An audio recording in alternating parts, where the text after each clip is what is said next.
교회발 코로나 집단 감염이 계속되고 있는 가운데 감염이 발생한 교회들이 지닌 신앙적 특징은 세대주의 종말론이나 은사주의적 성향을 띠고 있는 것으로 나타났습니다. 기획보도 두 번째 시간, 오늘은 코로나 발생 교회의 신앙적 특징을 고석표 기자가 보도합니다. 지난해 5월부터 10개월 동안 조사한 결과 3대 종교 집단 감염 사례는 모두 54건. 이 가운데 개신교 집단 감염 사례는 51건, 2,953명으로 가장 많았습니다. 집단 감염 사례 교회 51곳 가운데 특이한 점이 있습니다. 예수교회 장로란 명칭을 사용한 교회가 10곳, 그리고 교단이 어딘지 알 수 없는 교회가 5곳으로 파악됐습니다.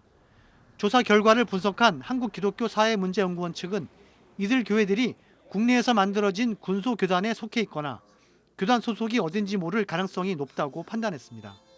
또 이들 교회들은 한국교회 주요 교단들이 가입해 있는 연합기관에 속해 있지 않을 가능성이 크다고 지적했습니다.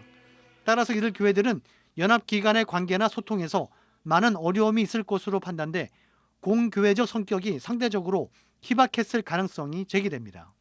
한국교회가 이 코로나에 잘 대응하지 못한 것이라고 생각합니다. 그래서 한국교회는 빨리 공적 영역에서 어떻게 활동해야 될 것인가에 대한 신학을 정립할 필요가 있습니다. 또 집단 감염이 발생한 교회들이 지닌 신앙적 특징은 세대주의 종말론이나 은사주의적 성향을 띠고 있다는 겁니다. 교회 내 밀폐된 공간에서 방언을 하거나 병을 고치는 신유 집회를 열면서 교인들 간의 밀착 접촉이 일어나면서 집단 감염이 발생한 것인데 은사주의적 신앙 행위에서 비롯됐다는 겁니다. 이와 함께 정치적 성향이 강한 교회들이 반정부 성향을 보이면서 방역에 비협조적이었고 결국 감염이 발생했다는 분석도 제기되고 있습니다. 우클릭되어 있어서 우클릭이 좀 더 강하게 되어 있는 교회들이 그런 모습을 가져서 정부 정책에 반대하는 것이 마치 신앙적으로 더 훌륭한 모습인 것처럼 그렇게 해석하게 만드는 경향들 때문에 그런 일들이 일어났다고 봅니다. 한국기독교사회문제연구원은 대부분의 교회들이 철저하게 방역 수칙을 지키고 있다면서도 의도적으로 방역에 협조적인 교회와 그렇지 않은 교회를 구분할 필요가 있다고 지적했습니다.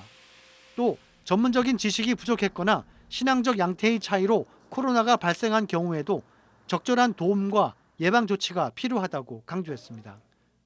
CBS 뉴스 고석표입니다.